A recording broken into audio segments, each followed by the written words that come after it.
Mr. Seyi Obakin, OBE, is currently the chief exec of Centerpoint, the leading national charity working with homeless young people.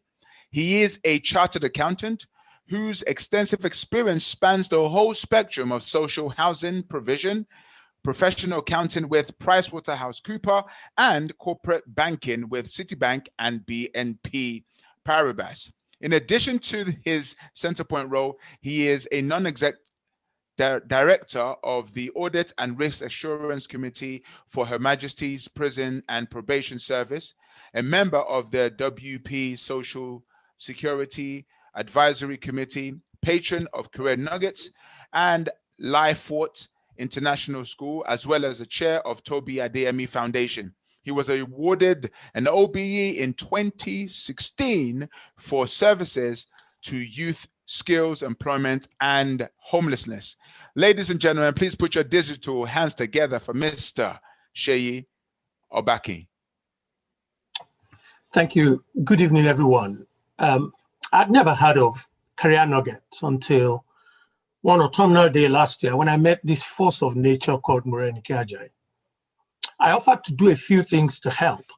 She wanted me to be one of the patrons. I asked for time to think about it. She said, okay. And then the next day I got a patron letter. To be honest, I could not really say no. And when you hear those testimonies we've just heard, you can understand why it's difficult to say no. Career Nuggets' mission to educate and inspire is one that I feel personally really connected to, and I'm delighted to be invited to speak briefly today about how a leader can stay relevant in times of uncertainty and how you navigate dysfunctional environments and challenging times. Now, we've had a bit about 2020. It easily takes the gold medal for uncertainty, I think. An enemy we couldn't see descended upon us early in the year, and everything changed. The best laid plans all went out of the window. And I want to share with you tonight 10 things that helped me as a leader to navigate this thoroughly dysfunctional environment, which I think is a leadership challenge, the type of which none of us had seen before. After all, I don't think there are many people on this platform, if any, who can say that they were around at the time of the last pandemic in 1918. What I think is interesting is that these 10 things I want to talk about, they can help at all times, not just at times of uncertainty like this one. So here we go. 1, find an anchor if you can. Something that will give you some stability. We know a lot more about COVID-19 now, but in April we didn't. So I thought if we in my organization could coalesce our people around a shared purpose that we can all identify with, that would be our anchor. So we set out 3 objectives, and we talked about these 3 objectives often. First, keep our hostels open. Second, keep all our staff safe. Third, keep our young people safe. Now, when I talk about keeping our young people safe, I'm talking about keeping safe 2,000 young people spread across different parts of the country. They're simple objectives, they're memorable, but the great thing is that these objectives also became our guide, the reference points against which our leadership team then went on and tested every decision that we made subsequently. So that's the first one. Number 2, talk a lot. You cannot over-communicate. At times of uncertainty, there's a lot of information and misinformation floating around. So you need to be clear about what you are doing and why you're doing it. Since we couldn't meet people face to face, I wrote a weekly message to all of our staff without fail. I told them what we were doing, I told them what I'm hearing, and I told them why we're doing what we're doing. And then I took hundreds, literally hundreds of clarifying calls and correspondences from colleagues. No matter what anyone said, even unpleasant things, and some people said unpleasant things to me, they got airtime and they got an answer.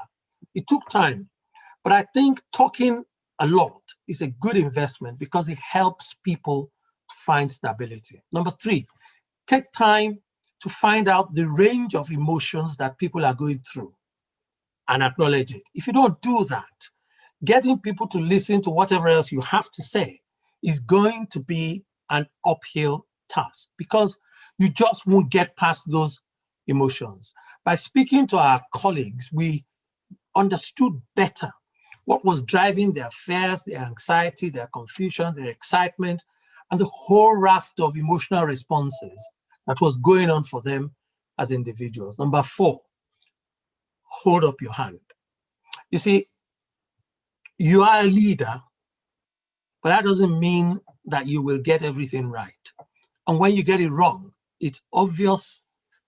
So no use pretending that you have got it right. It's best to be upfront, acknowledge the error, correct course, and move on.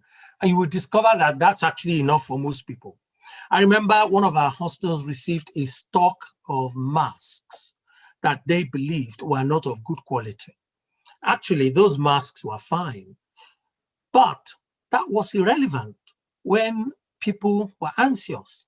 So I got on the phone, online, personally, with this hostel, spoke to the team, didn't argue about the quality at all, just promised to sort things out, got on the case, found them different masks the day after. Problem solved, and no one's ever talked about it again. That level of humility, I think, is important, especially at such times.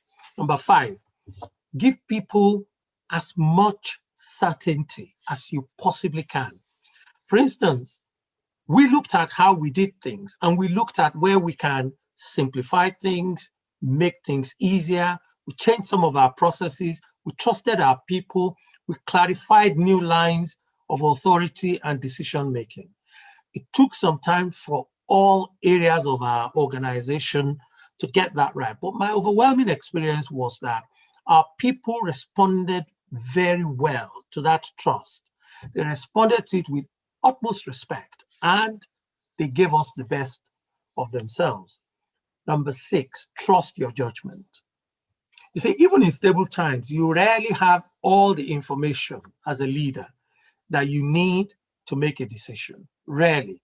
But you get to a threshold of comfort, and then you decide based on what you have. Well, guess what? When times are uncertain, you will need to lower that threshold because certain information that you have will be fewer than they even were before. So you need to trust your instinct. Why should you trust your instinct? Ladies and gentlemen, it's because this thing we call instinct, gut feeling, it didn't just land on us from outer space. Actually, it is in fact based on an unconscious collation of all of our experiences, our knowledge, and so on and so forth. So gut feeling actually does have some logic to it. It is rooted in logic. For instance, personally, because I'm an accountant and I spent years looking at numbers, it means that I can often look at a set of numbers and know instinctively if it is not right. And so the key here, ladies and gentlemen, is as a leader, you must take the time that you need, not the time you want, the time that you need, but you must not waste time. Because every time you waste is time when people continue to be in the bubble of uncertainty. Number 7, watch the environment frequently. Take note of how it is changing, and then be ready to pivot as quickly as possible. Centerpoint is a major charity that relies heavily on public donations, much of which is tied to fundraising events. Back in April, we knew straight away that we would not be able to hold those events. So we knew we could be in profoundly serious difficulty. And we knew we had to start from somewhere and be ready to pivot quickly. So what we did was we prepared a range of scenarios and we decided what we would do in each scenario. That's what getting ready to pivot quickly looks like. Since income was our primary driver, we based these scenarios on losing 10% of our income, 20%, 30%, 40%, 50%, even 60%, which was the worst case scenario. And then we calibrated activities accordingly. So we adjusted our immediate plans for the low end of the scenarios, but we knew exactly what we would do if other scenarios occurred. And then we monitored what was happening internally and externally frequently confident that the background work we had done has put us in a position to pivot quickly if we need to. And then we've done that as the year has progressed. We've moved around, pivot forward, pivot backwards as is needed. Number 8, create room for ideas and innovation. Look for the art of the possible and give those ideas the space to be executed. Diversity of thought is absolutely critical. So search for it. One of the things that we did early on was to ask our colleagues for ideas of what we can do in every aspect of our business. And there were no bad ideas. Do you know what? We were rewarded with many innovative ideas, from delivering our services electronically to challenge activities that will help keep young people fit, through to new virtual fundraising events that we'd never done before. And many of those ideas we implemented. In fact, one of those new virtual fundraising ideas raised around £300,000, which was quite unusual for an entirely new event that is being deployed in a virtual way. Number 9, find silver linings and amplify them. When times are uncertain, people can feel a bit bereft, and good news always lifts spirits. So try and catch people doing the right things, doing good things, and share that testimony.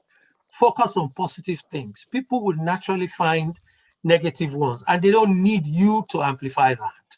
Whilst being realistic, keep your focus and narrative on the good things that are happening, things that are true, things that others can admire and aspire to, things that will lift spirits.